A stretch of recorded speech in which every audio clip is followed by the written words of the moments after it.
Question जो दिख रहा है आपको स्क्रीन पर, formula of compound from the position of constituents, इसे हम लोग पिछले क्लास में भी डिस्कस किए। तो अभी क्या करेंगे आप सब लोग और ऑनलाइन जो जुड़े हुए हैं वो भी, अभी क्वेश्चन लिखने का कोई जरूरत नहीं। हमारा टारगेट है कि 8-10 क्वेश्चन यहाँ पर बताएं। तो क्वेश्चन आप देखो, रिस्पॉन्ड करो कि यहाँ पर क्या होगा, और बाद में जब आप घर जाएंगे तो फिर इसको हम बोर्ड वर्क में भी डाल देंगे। अदरवाइज ये वीडियो में तो यही है, जैसे अभी आपको स्क्रीन पर दिख रहा है, तो इसको पॉज कर लोगे तो फिर बाद में कॉपी पे हो जाएगा ना। अदरवाइज अभी हम आपको लिखने के लिए देंगे, फिर बनाएंगे तो मुश्किल से 2-3 क्वेश्चन सोल्व हो जाएगा। और हमारा टारगेट है कि 8-10 क्वेश्चन यहाँ पर सोल्व करें, इसलिए साथ साथ रिस्पॉन्ड करोगे। आप बताओ टोटल कितने कॉर्नर्स होते हैं, कितने फेस सेंटर, कितना बॉडी सेंटर, कितने एज सेंटर? 12। कंट्रीब्यूशन, कॉर्नर पे कंट्रीब्यूशन, फेस सेंटर पे, बॉडी सेंटर पे 1 और एज सेंटर पे 1/4। यानी अगर यहाँ पे एज पर रहेगा तो ये 4 से घिरा हुआ रहेगा, इसलिए 1/4। अब यहाँ देखो इस क्वेश्चन में, in a close packing arrangement constituent A are present at all the corners and constituents B are present at the center of the faces. Determine the formula. यानी A सारे कॉर्नर पर है और B कहाँ पर है? सारे फेसेस पर है। तो बताए थे कि सबका नंबर निकालो, तो A का नंबर निकाल लेते हैं एट ऑल कॉर्नर्स। तो 8 × 1/8 वैल्यू कितना हो गया? 1। B प्रेजेंट है एट ऑल द फेसेस, यानी 6 × 1/2 वैल्यू कितना हो गया? 3। तो इसका फॉर्मूला लिखेंगे तो क्या आ जाएगा? AB3। बनाए ये क्वेश्चन पिछले क्लास में भी। दूसरा क्वेश्चन पर यहां देखो, सेकंड क्वेश्चन कराएं। In a close packing arrangement if constituent A are present at all the corner as well as inside the body centre, यानी ए सारे कॉर्नर पर भी है और कहां पर है? बॉडी सेंटर पर, ठीक है।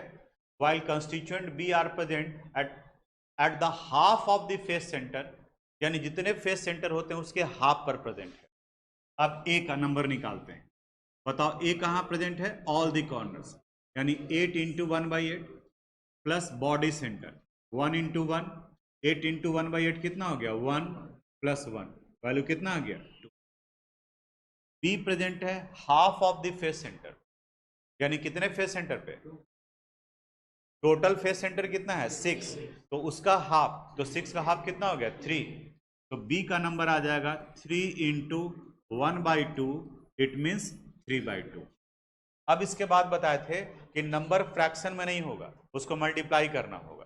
तो जो डिनोमिनेटर में उसी से सबको मल्टीप्लाई कर देंगे। तो इसको भी 2 से मल्टीप्लाई कर दिया और इसको भी 2 से मल्टीप्लाई कर दिया।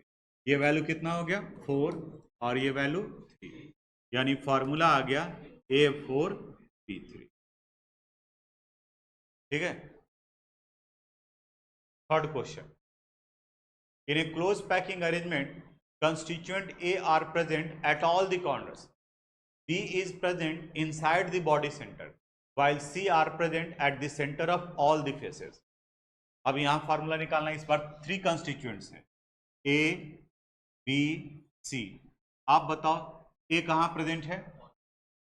ऑल द कॉर्नर्स, क्या लिखेंगे? 8 × 1/8 वैल्यू कितना? 1। B बताओ कहाँ प्रेजेंट है? क्या लिखेंगे? 1 × 1 वैल्यू कितना हो गया? 1। सी कहाँ प्रेजेंट है? क्या लिखेंगे? 6 × 1/2 वैल्यू कितना आ गया? बोलो फार्मूला। ABC3, ये इस कंपाउंड का फार्मूला होगा ABC3। इसमें आते हैं, यहां क्वेश्चन है, in a close packing arrangement constituent A are present at 6 corner, B are present inside the body center as well as at the center of 2 faces, while C are present at rest corner as well as the center of the rest of the faces. अब आप question पढ़े और अब इस बार आप बताओगे हमें कि A कहाँ कहाँ पे प्रेजेंट है। बताओ A कहाँ प्रेजेंट है? क्या लिखेंगे? 6 × 1/8 और कहीं प्रेजेंट है? तो 6 × 1/8 यानी वैल्यू कितना हो गया? 3/4। बी बताओ कहाँ प्रेजेंट है? B are present inside the body center as well as at the centre of 2 faces. तो बॉडी सेंटर हो गया 1 × 1, एंड 2 फेसेस का मतलब 2 इंटू 1/2, तो 1 इंटू 1 का वैल्यू 1 और 2 इंटू 1/2 1, ये वैल्यू कितना हो गया 2। सी के लिए देखो, सी कहाँ प्रेजेंट है, C are present at rest corner, तो कितना कॉर्नर 2, तो 2 इंटू 1/8, और कहीं पर है rest corner as well as the centre of the rest faces, तो ये कितने फेस को कवर कर रहा था 2, तो अभी कितना बचा हुआ है 4, तो यहाँ क्या लिखेंगे 4 इंटू 1/2, 2 इंटू 1/8, ये वैल्यू कितना हो गया 1/4, और ये 2, यानी 1/4 प्लस, यही आएगा ना 1/4 प्लस 2, बताओ कितना लिखेंगे वैल्यू, कितना 9/4, ठीक है ना, ये 1/4 और यहाँ 4/2 यानी कि 2, 9/4। अब इसको होल नंबर में कन्वर्ट करना है, किससे मल्टीप्लाई करेंगे, यहाँ भी 4 से, यहाँ भी 4 से, और यहाँ भी 4 से, ये वैल्यू कितना आ गया 3, ये वैल्यू 8, ये वैल्यू 9, बोलो फार्मूला A3 B8 और C9, A3 B8 C9, ठीक है। कॉपी नहीं करोगे, क्वेश्चन को बनाओगे, यही क्वेश्चन को जो है वो बनाओगे घर में जाकर। अब यहाँ पर वो जो क्वेश्चन था उन सब में कंस्टिट्यूएंट का पोजीशन दिया हुआ था, अब यहाँ पर कलर आपको अलग दिख रहा होगा, यहाँ पर नया क्वेश्चन है, इस जगह पर इंटरस्टिशियल साइड दिया हुआ है। अब क्वेश्चन में क्या करा है, in a close packing arrangement constituent A occupy the CCP or FCC lattice while constituent B are present at all the tetrahedral void, at all the tetrahedral void, determine the formula। इसको हम लोग दो तरीके से निकाल सकते हैं। पहला हम लोग निकालेंगे कि लैटिस साइड पर कौन कौन प्रेजेंट है और उसका नंबर ऑफ एटम्स कितना है, और जब लैटिस साइड के नंबर ऑफ एटम्स पता चल जाएंगे तो उसी का जस्ट डबल हो जाएगा टेट्राहेड्रल और उसी के बराबर हो जाएगा ऑक्टाहेड्रल। अब बताओ तो ए और बी में लैटिस साइड किसे कहते हैं, corner, face centre, body centre और एज सेंटर को लैटिस साइड कहा जाता है, और टेट्राहेड्रल और ऑक्टाहेड्रल को इंटरस्टिशियल साइड कहा जाता है। तो आप बताओ तो इस क्वेश्चन में लैटिस साइड पर कौन प्रेजेंट है, ए, देखो ना क्वेश्चन पढ़ो, in a close packing arrangement constituent A occupy the CCP lattice, CCP या FCC, बताओ FCC में कंस्टिट्यूएंट कहाँ रहता है, at all the corner as well as at the centre of all the faces. तो ए का अगर नंबर निकालेंगे तो ए का नंबर आ गया, ए को हम लोग n से रिप्रेजेंट करते हैं, यानी ये कंस्टिट्यूएंट जो लैटिस साइड पर प्रेजेंट है इनका नंबर कितना आ गया 4। अब ये याद करो कि 4 कैसे आया, क्यों 4 आया, क्योंकि कंस्टिट्यूएंट कहाँ प्रेजेंट था FCC पर, और अभी हम लोग कैलकुलेट किए हैं कि अगर क्लोज पैकिंग अरेंजमेंट में FCC यूनिट सेल है तो FCC यूनिट सेल में टोटल नंबर ऑफ एटम्स देखो कितना आता है 4 आता है, तो इसलिए उस जगह पर उनका वैल्यू हम लोग 4 लिखें। यहाँ ये क्वेश्चन यहाँ ये 4 हुआ। अब कह रहा है कि B कहाँ प्रेजेंट है, at all the tetrahedral, tetrahedral पर है ना, तो टेट्राहेड्रल को किससे रिप्रेजेंट करते हैं 2n से, तब ये वैल्यू आ गया 2 इंटू 4 इट मीन्स 8। अब इसको सिंपलेस्ट रेशियो में कन्वर्ट करना है, ये 4 है और ये 8 है, तो देखो दोनों 4 से कट जाएगा, तो यहाँ 1 टाइम्स और यहाँ 2 टाइम्स, यानी फॉर्मूला आ गया AB2। लेकिन स्टूडेंट्स के लिए ये दिक्कत होता है कि कभी CCP दे दिया, कभी HCP दे दिया, कभी BCC दे दिया, तो वो भूल रहे हैं, तो इसलिए ये मेथड को अप्लाई ही नहीं करेंगे हम लोग। सिंपल क्या करो, A B X Y जो भी दिया हुआ है, तो पहले आप ये ढूंढो कि इसमें लैटिस साइड पर कौन है, जो लैटिस साइड पर रहेगा उसका नंबर सीधा सीधा n लिख देंगे, और टेट्राहेड्रल और ऑक्टाहेड्रल को उसी के अनुसार से करेंगे। अब फिर आप बताओ इस क्वेश्चन में लैटिस साइड पर कौन प्रेजेंट था, तो इसके नंबर ऑफ एटम्स को क्या लिखेंगे n। B कहाँ प्रेजेंट है, देखो यहाँ while constituent at all the tetrahedral, all the tetrahedral, ये किस पोजीशन पर रहेगा 2n। अब इसको सिंप्लीफाई कर लो, देखो तो n से दोनों कट जाएगा, तो यहाँ कितना वैल्यू आ जाएगा 1 और यहाँ 2, तो इनका फॉर्मूला क्या लिखे हम लोग AB2।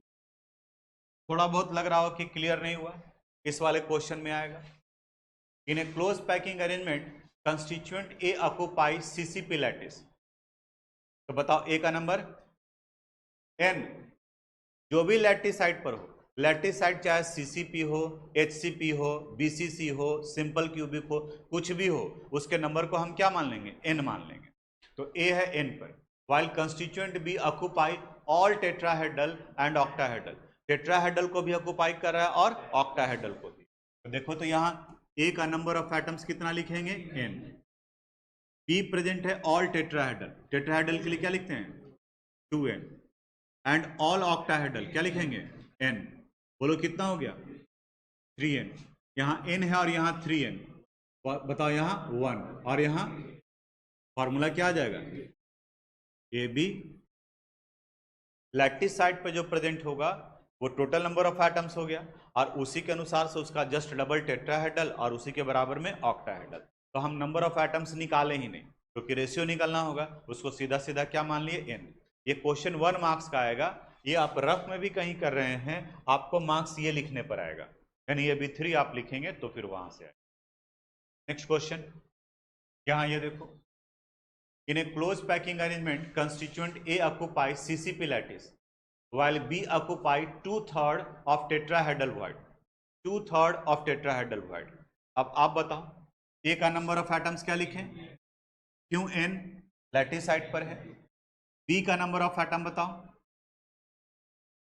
2/3 into 2n, good.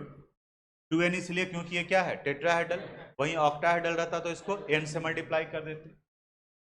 2 into, अब ये वैल्यू आ गया 4n/3, यहाँ फ्रैक्शन में है तो इसको भी किससे मल्टीप्लाई कर दो 3 से, और इसे भी 3 से, तो ये वैल्यू यहाँ आ गया 3n और ये वैल्यू आ गया 4n, n कैंसिल हो गया। बताओ फार्मूला A3B4, ये आपके एनसीईआरटी बुक में क्वेश्चन था। यहां देखो, आप इसको ट्राई करो, ठीक है। इस क्वेश्चन में कर रहा है in a close packing arrangement constituent A occupy CCP lattice, CCP lattice, तो ए के नंबर को हम लोग क्या मान लेंगे n। अब बी कहां पे प्रेजेंट है, जो देखो half of tetrahedral and 1/3 of octahedral, यानी टेट्राहेड्रल पर भी है और ऑक्टाहेड्रल पर। तो हाफ ऑफ टेट्राहेड्रल का मतलब 1/2 into 2n plus 1/3 of octahedral यानी 1/3 इंटू n, ये वैल्यू कितना हो गया n, 2 कैंसिल हो गया, और ये कितना हो गया n/3। बताइए वैल्यू कितना आ जाएगा 4n/3। अब यहाँ 3 है तो इसको भी किससे मल्टीप्लाई कर देंगे 3 से, और इसे भी 3 से, 3 कैंसिल हो गया। यहाँ क्या बचा 3n और यहाँ 4n, n को कैंसिल कर दो, फॉर्मूला क्या आ गया A3B4, A3B4। Thanks for watching this video.